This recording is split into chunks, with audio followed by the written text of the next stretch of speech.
Boa tarde, Bahia. No ar, encontro marcado. Hoje nós temos a grata satisfação de receber o Dr. Elton Ramos, professor adjunto da Universidade Federal da Bahia, com um currículo substancial. Nós vamos conversar e eu depois apresentarei os seus títulos para a nossa satisfação. Dentro de instantes.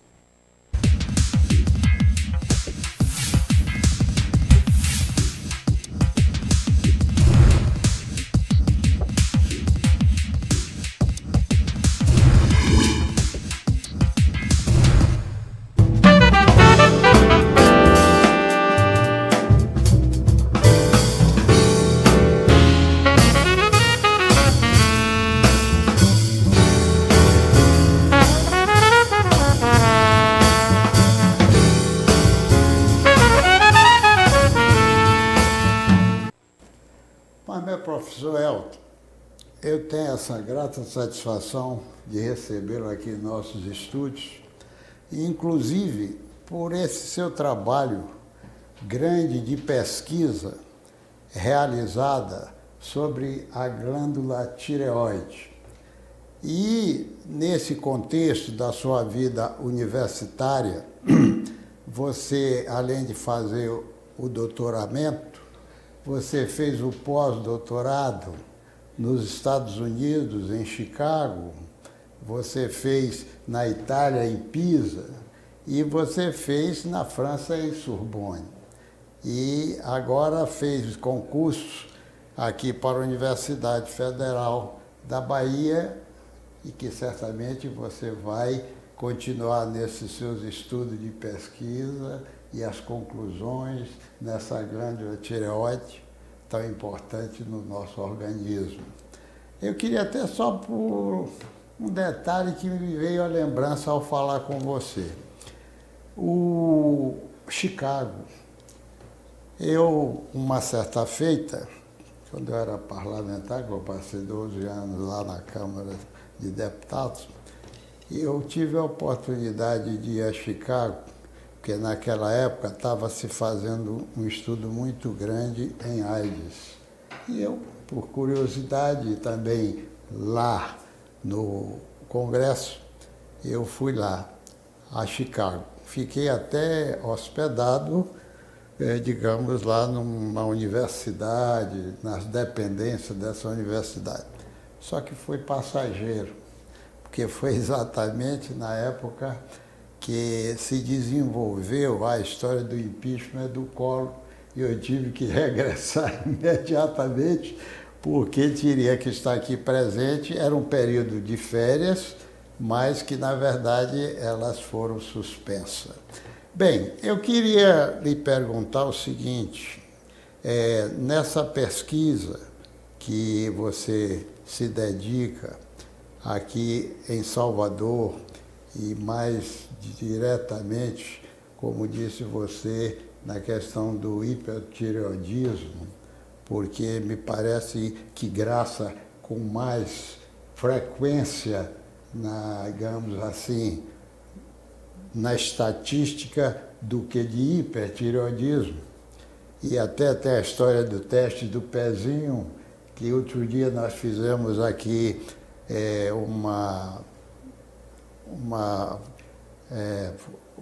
tivemos aqui uma entrevista com uma professora, doutora, que trabalha exatamente lá na APAE, e falou-se nessa história do pezinho. Então, eu queria primeiramente lhe perguntar quais são as suas perspectivas dentro de todo esse processo seu, de toda essa sua estruturação de titulação, dentro desse contexto todo, nesse panorama aqui nosso da universidade. Ok, boa tarde, obrigado pelo convite, Dr. Luiz.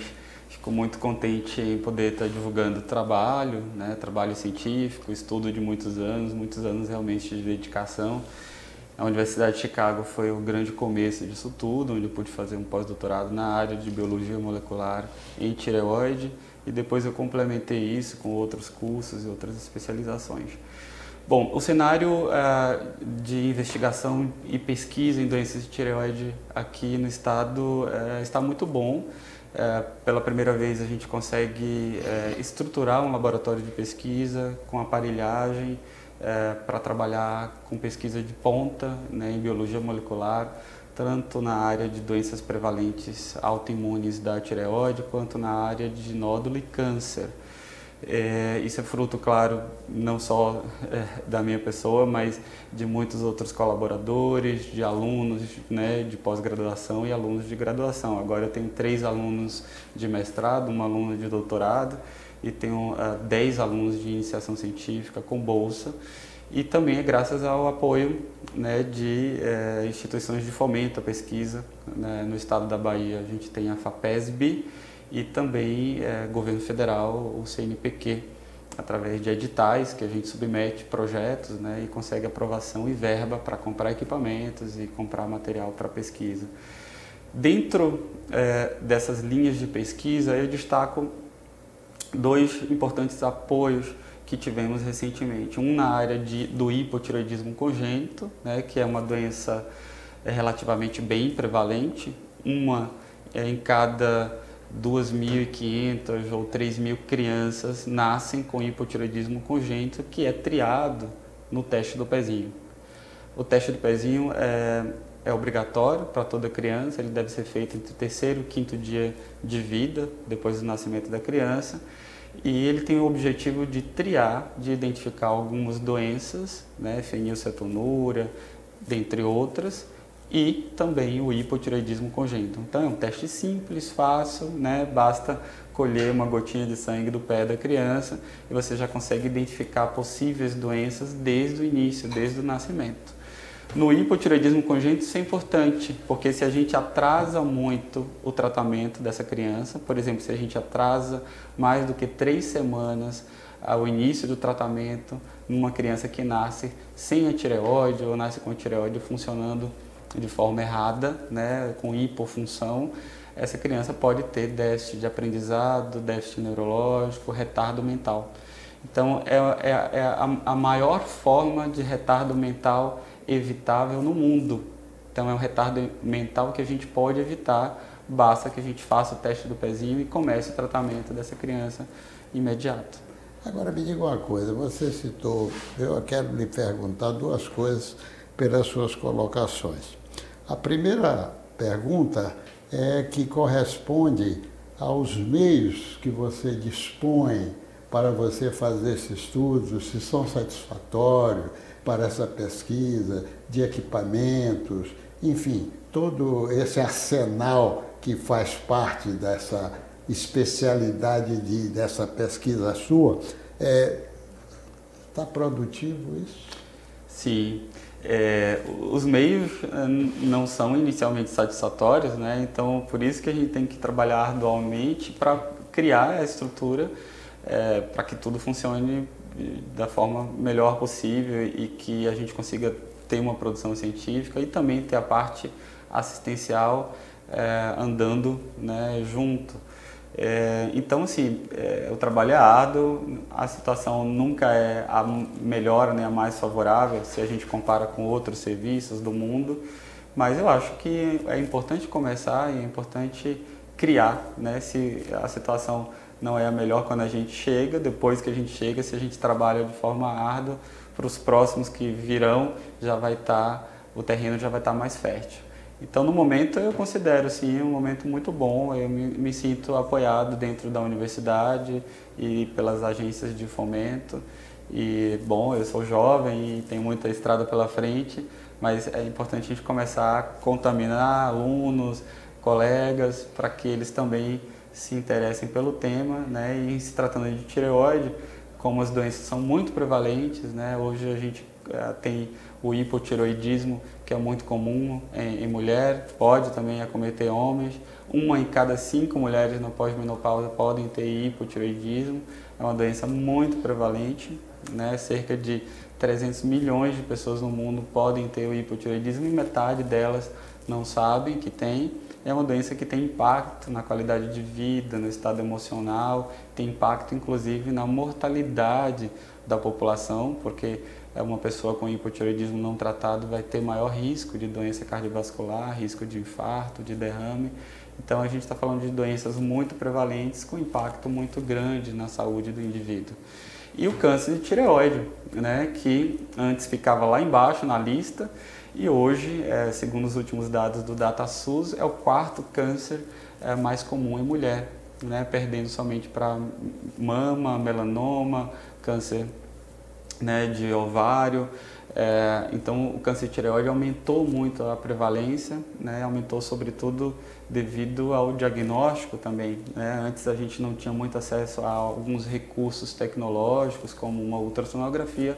Hoje a gente já consegue fazer uma ultrassonografia de tireoide com mais facilidade e aí a gente está conseguindo detectar o câncer de tireoide mais rápido e mais precocemente, quando ele ainda está pequeno, com menos de 1 centímetro, e isso tem impacto, né, na sobrevida e tem impacto na cura, né, dessa doença. Agora me diga uma coisa, você falou no teste do pezinho.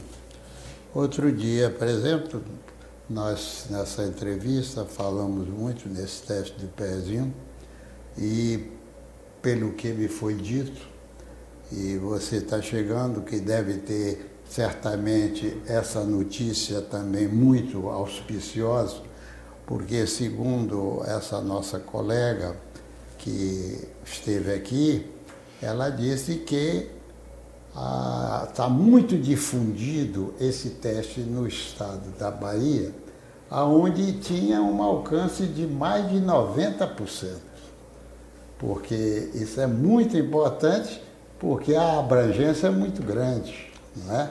Então você tem uma gama fabulosa para você ter diagnósticos precoces, não é verdade?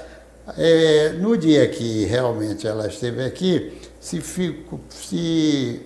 digamos assim, foi mais notado, mais conversado, principalmente essa parte da fibrose cística. Sim. E tal, que é onde essa identificação maior, não é?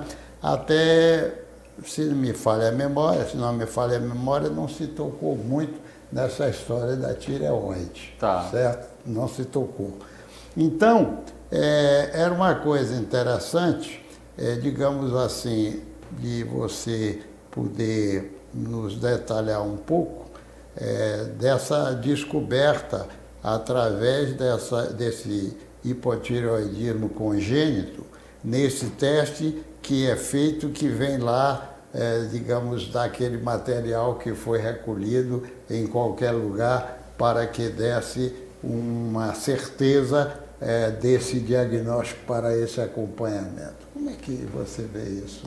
Então, o teste do pezinho ele foi implementado oficialmente na década de 80 e os estados brasileiros têm avançado nisso, né? Alguns estados já estão na fase 3 de implantação do teste do pezinho.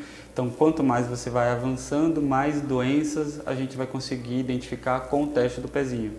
Então, aqui a gente procura, né, doença falciforme, fenicetonúria, fibrose cística, hipotireoidismo congênito, mas outros estados brasileiros já estão numa fase mais avançada, onde mais doenças ainda são triadas.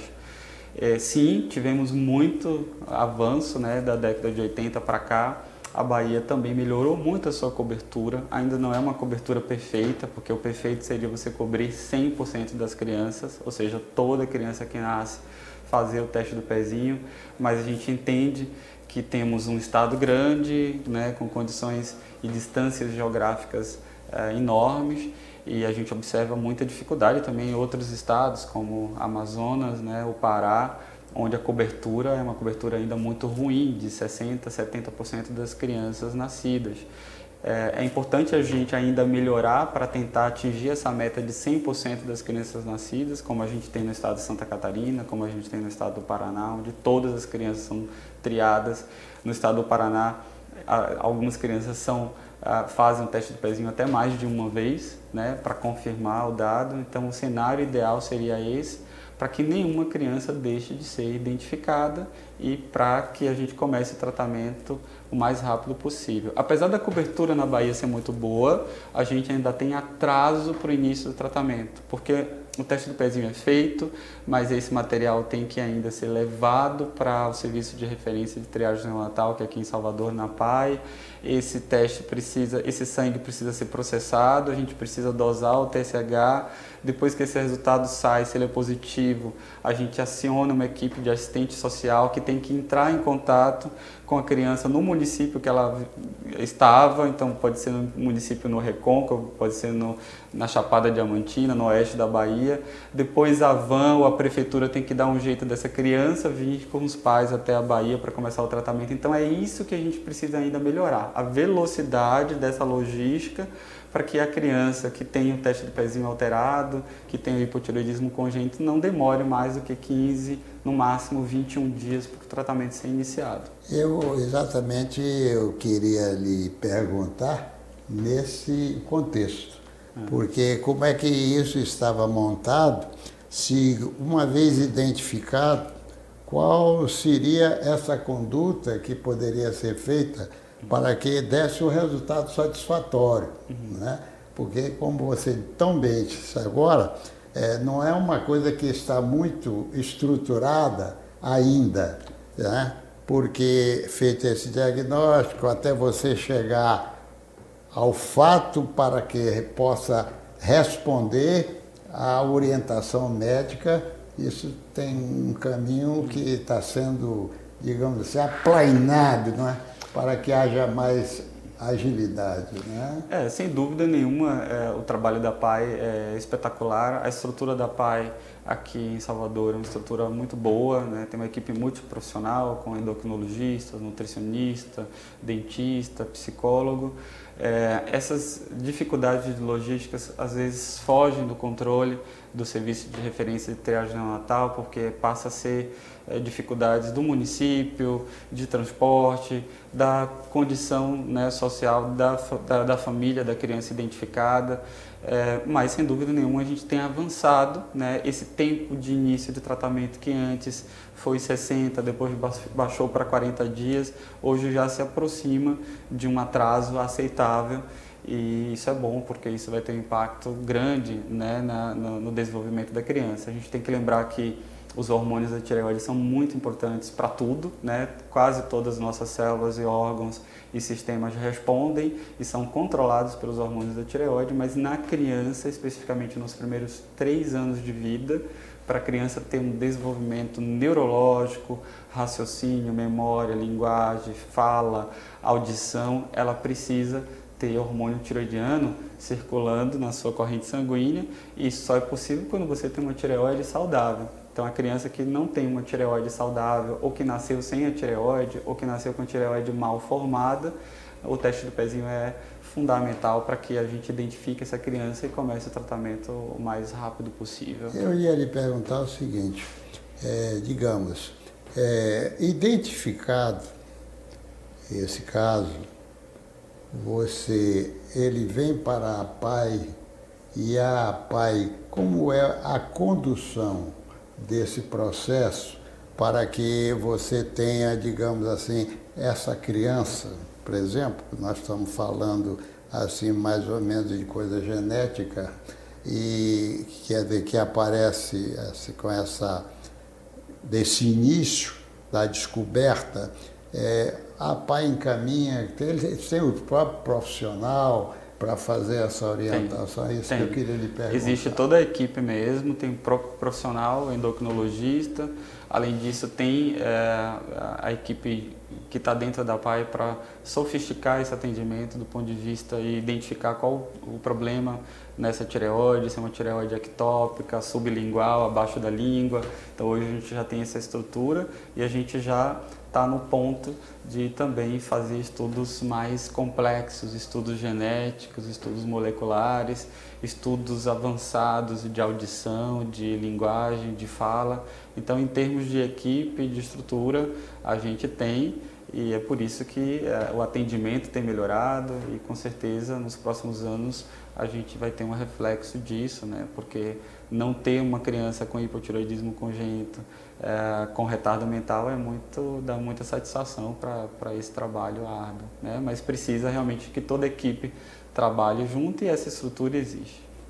Agora eu ia lhe perguntar o seguinte, nesse contexto todo da pesquisa, do resultado que vocês obtêm, isso também vocês fazem uma ligação, que eu quero, em suma, eu quero saber se o arsenal terapêutico, vocês hoje já têm condições para que possa fazer uma assistência medicamentosa correta para esses processos?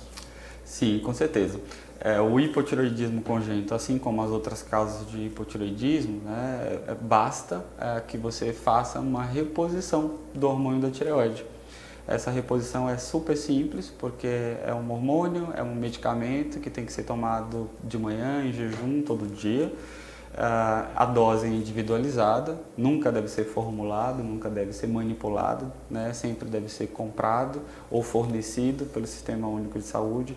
Então, hoje a gente pode comprar ou pode pegar no posto de saúde o hormônio de tireoide, basta que o médico, né, determine a dose, e a dose também ela é modificada ao longo da vida, né? Cada pessoa tem uma dose individualizada que é baseada na sua idade, na fase da vida, se é criança, se é adolescente, se é gestante, se é idoso, e no peso também. Então é uma dose individualizada. Essa medicação é de fácil acesso, é barata, né? E é simples de ser utilizada, não tem efeito colateral, porque é o próprio hormônio da tireoide. Então, em termos de tratamento, a gente não tem muita dificuldade, porque o tratamento é simples, né? E é acessível. Agora eu queria lhe perguntar o seguinte, por curiosidade, e nem está fazendo propaganda de algum laboratório, mas eu conheço de perto, por questão de pessoa familiar, e de uma época se teve muita dificuldade.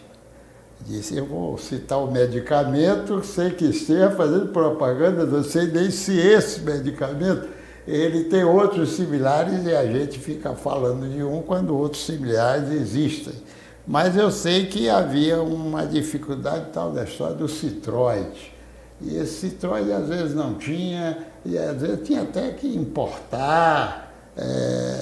E com isso eu sei porque era exatamente baseado num processo que fosse como se o hipotireoidismo, só que esse hipotireoidismo passou a ser causado, digamos assim, por ter feito a ablação da tireoide. E aí precisou exatamente fazer a reposição. Como é que funciona isso daí? Então, quando você precisa operar a glândula tireoide por algum motivo, né, por um bócio, por um nódulo ou pelo câncer de tireoide, em seguida, é óbvio, se você acaba de retirar a glândula, o indivíduo vai ter hipotireoidismo, é um hipotireoidismo pós-cirúrgico, um hipotireoidismo secundário ao tratamento que você ofereceu, principalmente nos casos de câncer, né? A gente realmente retira toda a glândula e em seguida a gente faz um outro tratamento complementar, em alguns casos, com a ablação com iodo radioativo para destruir qualquer vestígio, qualquer resto de tireoide ou de câncer de tireoide que possa ter ficado. É importante que esses indivíduos em seguida não fiquem em hipotireoidismo, porque o hipotireoidismo vai diminuir a qualidade de vida, vai até piorar a cicatrização. Esses indivíduos acabaram de fazer uma cirurgia e ter um impacto terrível em outros aspectos, principalmente se você já tem uma doença de base. Então, é importante repor, né, a levotiroxina, o hormônio da tireoide, logo em seguida. Com relação à marca, a gente não tem preferência por nenhuma marca. A gente tem vários laboratórios, laboratório americano, como você citou, laboratórios europeus, tem medicação que é produzida aqui em fábricas do estado de São Paulo, brasileiros, a gente já tem estudos de biodisponibilidade comparando essas diferentes marcas, e não existe uma grande diferença entre elas, né? O que a gente recomenda para o paciente e para os médicos é não trocar, não ficar trocando de marca. É isso que preocupa, porque a marca e a droga, né, de um laboratório para outro, ele tem concentrações diferentes, tem uma farmacodinâmica, uma farmacocinética diferente, e quando você troca, por exemplo, pelo genérico ou troca por qualquer outra marca, obrigatoriamente, algumas semanas depois, você teria que estar repetindo os exames laboratoriais para checar se aquela dose que você trocou de uma marca para outra está correta, né? Nem sempre 100 microgramas de uma marca corresponde a 100 microgramas da outra. Então, se você trocou de marca, obrigatoriamente você teria que retestar, né? Solicitar exames de sangue, exames hormonais para testar se essa troca deu certo ou se você ainda precisa fazer alguns ajustes. Então, a gente não recomenda trocar a marca, a gente não recomenda chegar no balcão da farmácia e pegar o que está mais barato, ou o que está na promoção, ou simplesmente pegar o genérico, porque você pode estar alterando o nível de hormônio que você está dando para essa pessoa, e isso pode ter um impacto na vida, principalmente se a pessoa é gestante, é criança, é adolescente. Eu achei muito importante você fazer essa observação, porque a nossa ideia aqui é levar ao nosso telespectador uma orientação sempre sábia sobre um assunto que a gente está falando. E essa observação que você está dando agora é perfeita, porque se você já usa aquela medicação, não é? E que tem os seus resultados satisfatórios, e na hora, digamos, lhe oferta um outro produto que pode ser similar e tal, mas você acha que na composição e pela experiência que tem, até pode variar um pouco de dosagem, é preferível que você mantenha sempre naquele que realmente você, que o profissional, que o médico lhe receitou e que os resultados tenham sido satisfatórios. Eu estou querendo frisar, porque claro, muitas pessoas que estão nos ouvindo, alguém pode estar fazendo uso, não é verdade? E essa observação é muito importante. Com certeza, Luiz, muita gente que vai nos assistir faz uso da levotiroxina, porque o hipotireoidismo é uma doença tão prevalente, né? Uma em cada 5 mulheres na menopausa possuem o hipotireoidismo. Homens também, né, e em populações com mais de 60 anos de idade a prevalência é muito alta, então é importante exatamente seguir a recomendação médica, não fazer trocas, só fazer trocas com a orientação do seu médico. Se você tem algum problema de abastecimento, como o exemplo que você citou, da medicação ou da marca que faltou, que você não conseguiu encontrar, o seu médico vai encontrar uma solução e um ajuste, né, mas você precisa entrar em contato com ele antes de tomar decisões por conta própria ou no balcão da farmácia. Agora me diga uma coisa, você que andou por essas bandas do mundo, você tem ideia, digamos assim, se há muita diferença nesses países da situação brasileira? Em termos de saúde pública, a gente tem um atendimento ainda muito ruim, né, na nossa população brasileira. O Sistema Único de Saúde ele não oferece realmente uma estrutura para atendimento regular. Aqui no estado, por exemplo, a gente vive um momento de muita dificuldade, por exemplo, para cirurgias de tireoide, né? Os poucos serviços que fazem cirurgia de tireoide, cirurgia para câncer de tireoide, estão abarrotados. O Hospital Aristide Maltês é um deles, né? Tem um excelente serviço de cirurgia de cabeça e pescoço, mas é basicamente quase todo o fluxo de cirurgias de câncer de tireoide no estado no Aristide Maltês. Sobra pouco espaço para a gente realizar cirurgias para situações benignas, como bócio multinodular, que às vezes é necessário cirurgia, apesar de não ser malignidade, mas um bócio volumoso, com compressão, com desvio de traqueia, né, que acaba dificultando a deglutição, o indivíduo respirar, se alimentar, ele também precisa de cirurgia. Então a gente precisa otimizar esse atendimento no estado, né, do ponto de vista cirúrgico principalmente, mas isso, sem dúvida nenhuma, à medida que a gente vai melhorando, discutindo, expondo o assunto, implementando pesquisa, se estruturando, a tendência é que isso melhore. Mas temos muito o que fazer ainda. Eu queria exatamente lhe perguntar o seguinte, porque essa questão, que às vezes, por exemplo, não sei se somente o Aristide Maltês, digamos assim, ele se limita certamente à parte do câncer, porque é especializado lá pelos meios. Mas você falou tão bem aí ao falar do Boston, da compressão, e esse processo, digamos assim, também dessas cirurgias, elas têm que migrar também para o Maltês, ou você tem algum hospital, digamos, extra-maltês que lhe dê condição desse atendimento?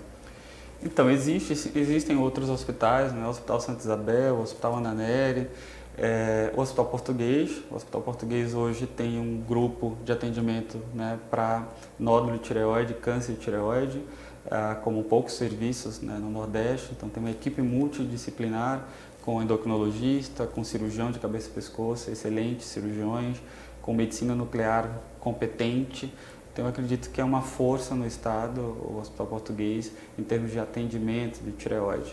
Né? No SUS, realmente a nossa infraestrutura ainda está muito sobrecarregada, acaba ficando com o Ana Nery em alguns casos e o Hospital o Aristide Maltês para o tratamento de câncer. Mas nós temos bons profissionais, né, no estado que poderiam tranquilamente preencher essa lacuna e melhorar um pouco a logística. No caso do nódulo e do câncer de tireoide, a investigação também precisa ser rápida e eficaz. Então, o paciente precisa fazer uma boa ultrassonografia, em alguns casos precisa fazer o exame de punção da tireoide, que é feito no Hospital Português, por exemplo, de uma forma mais rápida. Hoje já existem alguns testes moleculares, genéticos, que você pode fazer nessa punção de tireoide ou fazer no tumor, depois que o tumor é retirado. A cirurgia também precisa ser feita por um cirurgião experiente, não se opera pescoço, não se opera tireoide com cirurgião geral, tem que ser um cirurgião especialista de cabeça e pescoço, né? A gente tem que lembrar que a tireoide está situada aqui no pescoço, próximo dela passa vasos, nervos importantes, o nervo que irriga as cordas vocais, né, que inerva as cordas vocais e que é responsável por nossa voz, por nossa fala. Então é extremamente importante que o cirurgião que opere a tireoide seja um cirurgião acostumado com essa anatomia, com essas estruturas vasculares e nervosas, acostumado a fazer esse tipo de cirurgia mais delicada, mais complexa, para que você não tenha nenhuma complicação pós-cirúrgica. Hoje a taxa de complicação pós-cirúrgica de uma cirurgia de tireoide nas mãos de um cirurgião, né, tarimbado, preparado, é bem baixa, muito baixa. Então, cada pessoa, cada paciente tem que se preocupar em procurar um serviço, né, e profissionais capacitados. Agora, eu irei perguntar o seguinte, por curiosidade, e embora você seja parte da pesquisa, e com isso você tem uma visão panorâmica de tudo, né? Para que faça uma observação do que é encontrado. Eu estava querendo me reportar o seguinte, eu não sei se no passado existia, digamos assim, tireoidectomia total, subtotal, parece que no passado existia. Eu não sei se agora ainda serve o mesmo modelo, eu não estou me reportando na questão, digamos assim, do câncer, né? Porque do câncer você certamente a ablação deve ser total, porque você não vai realmente deixar absolutamente nada. Mas eu digo nenhuma outra situação. Isso ainda existe, só por curiosidade? Sim, existe. Em algumas situações a gente indica uma cirurgia subtotal, uma hemitireoidectomia, retirada de metade da tireoide, tá? Isso é discutido cada caso a caso. Normalmente, quando o paciente tem muitos nódulos e os nódulos são bilaterais, a gente costuma indicar a cirurgia para a tireoide toda, quando esse paciente tem indicação de operar. Eu apenas chamo a atenção porque a gente observa uma certa hiperindicação para cirurgia, principalmente em pacientes com diagnóstico de doença benigna. Eu lembro aqui que a tireoide é uma glândula essencial, é uma glândula importante que produz hormônios que regulam quase todas as nossas funções, batimento cardíaco, memória, né, estado emocional, funcionamento intestinal, controle hídrico, força muscular. Então, são hormônios importantes e a cirurgia de retirada de tireoide tem que ser bem indicada. A gente não pode tirar a tireoide e fazer uma tireoidectomia como se a gente estivesse retirando amígdalas, né? Essa retirada ela deve ser bem indicada e ela vai ter consequência clínica. É claro que a reposição do hormônio, a reposição com a levotiroxina é fácil de ser feita, mas a gente não pode esquecer que esse indivíduo vai ficar dependente, vai precisar tomar hormônio o resto da vida. Então é preciso muita paciência e muito critério para se indicar a cirurgia de tireoide, né? E como eu acabei de falar, é uma cirurgia complexa, delicada, que em boas mãos a taxa de complicação é baixa, mas você tem que saber indicar com mais segurança do que indicar para todo mundo. Mas eu creio que quando, né, muito bem indicada na doença benigna ou na doença maligna, e o tipo de cirurgia, se você vai indicar uma tireoidectomia total ou uma subtotal, ou a retirada de nódulos ou de um nódulo, isso é discutido de caso a caso. E hoje, né, a gente tem técnicas cirúrgicas maravilhosas, a gente tem bisturis que não sangram, a gente tem bisturis harmônicos, a gente tem o corte que se faz para fazer a retirada de uma tireoide chega a ser de 2 centímetros, 2,5 centímetros. Então isso acaba deixando os pacientes muito contentes, porque esteticamente, né, principalmente mulher, e a maioria dos pacientes com problema de tireoide são mulheres, acabam se preocupando também um pouco com a estética, com o corte que elas vão ficar na região do pescoço, e hoje cada vez mais esse cortezinho é menor, né, essa cicatriz é menor e desaparece com o tempo. Você, com essa história da cirurgia total e subtotal, você me fez lembrar, dentro da minha especialidade de ginecologia e obstetrícia, na época do saudoso professor Alice Peltier de Queiroz, e então havia naquela época, histórico, porque havia naquela época a cirurgia que se fazia do útero, ou ele tirava toda, era uma subtotal ou total. Então, com aquela história dos estudos mais aperfeiçoados e, digamos assim, da prevalência de câncer de colo de útero, né?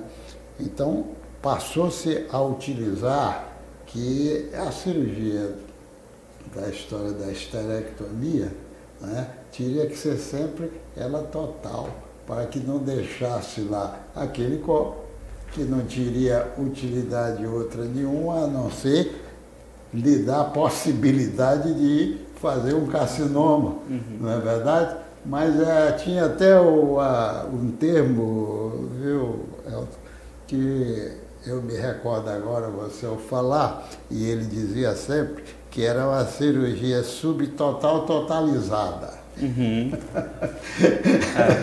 Você fazia subtotal, mas no final você trabalhava complementando as técnicas evoluem, né, ao longo do histórico de uma doença.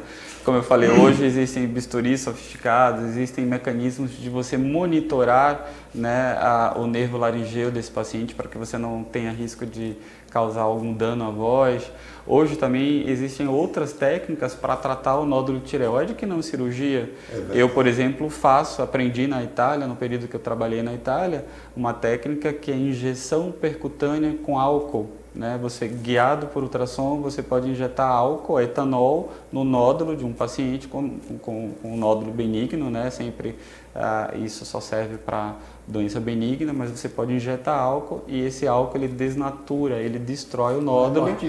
Exatamente, você faz várias aplicações, são aplicações simples, né? Um pouco dolorosas talvez, mas o paciente faz, né, e volta para o trabalho, volta para casa, né, é feito ambulatorialmente e você pode, com uma técnica desta, evitar uma cirurgia de tireoide. Nem todo mundo pode, ou tem doença de base, ou tem uma idade avançada, mas às vezes você precisa dar algum tratamento, oferecer um tratamento para o nódulo tireoidiano benigno, e a injeção percutânea com etanol é um excelente tratamento, né, e funciona em uma boa parte dos casos. Então, novas técnicas surgiram, né? Na Itália também se utiliza muito o tratamento com laser, né, do nódulo tireoide. Então você introduz um catéter com laser, você pode também, né, matar e destruir parcialmente esse nódulo com aplicação de laser. Então várias tecnologias foram sendo acrescentadas, né, com o tempo, para a gente tratar de forma menos invasiva e de forma mais eficaz. Agora me diga uma coisa, nessa sua pesquisa, você, digamos assim, centra muito em cima do hipotireoidismo e da questão da oncologia para que essas coisas sejam realizadas, né?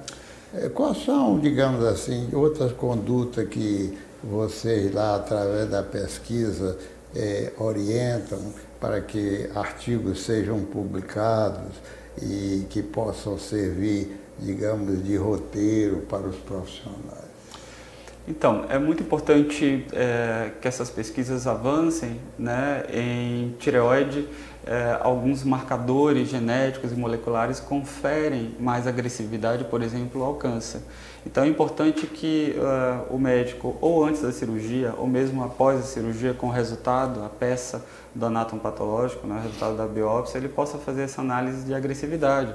Porque às vezes a gente vê carcinomas de tireoide pequenos, com 8 milímetros de tamanho, mas dando metástase para pulmão, metástase óssea. Então esse tumor ele tem um comportamento biológico diferente do carcinoma tireoide que a gente vê no dia a dia, que normalmente é um tumor mais indolente, mais fácil de curar.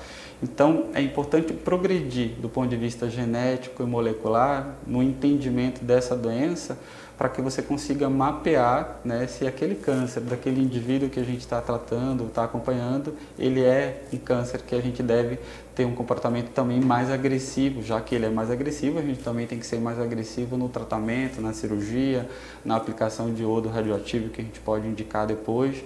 Então, o avanço científico, ele com certeza vai ter um impacto direto, né, no percentual de cura de pacientes com essa doença. Olha, meu professor Elton, estamos chegando aí ao final do nosso programa e eu costumo sempre, no término desse programa, pedir ao entrevistado, se ele tiver alguma mensagem, se tiver alguma colocação de um ponto que não foi, digamos assim, explicitado no decorrer desse nosso bate-papo, eu queria lhe pedir que o aconselhamento, né, o momento era esse para você fazer. Eu queria agradecer a oportunidade de estar discutindo aqui as doenças de tireoide. As doenças são muito prevalentes, né? Você que tem alguma dúvida se possui ou não algum problema de tireoide, um nódulo de tireoide, alguma disfunção, procure o seu médico, com certeza ele vai dar um encaminhamento às suas dúvidas. Em casa também você pode pesquisar, né, com um espelho, com um copo de água, levantando a cabeça um pouquinho para trás, você pode engolir um pouco de água e observar o movimento de subida e descida da sua glândula tireoide, que fica aqui no pescoço, abaixo aqui do pomo de Adão, e se você percebe que essa glândula está aumentada ou tem alguma nodulação, você pode procurar o seu médico para fazer essa investigação. E é preciso ficar atento, porque como é uma glândula mestra, né, que coordena várias coisas, na falta de funcionamento da tireoide você pode realmente se sentir cansado, sonolento, com ganho de peso, queda de cabelo, unha mais quebradiça, o intestino sem funcionar direito, fraqueza muscular, colesterol alto. Então, se você tem alguns desses sintomas e sinais, seria interessante passar por um endocrinologista para fazer essa investigação, uma investigação simples, que com dosagem hormonal, com um exame clínico, a gente consegue fazer na grande parte dos casos um diagnóstico preciso e também instituir um tratamento, né, preciso, simples e eficaz. Muito obrigado, hein, pela sua presença, Obrigado, viu? Luiz.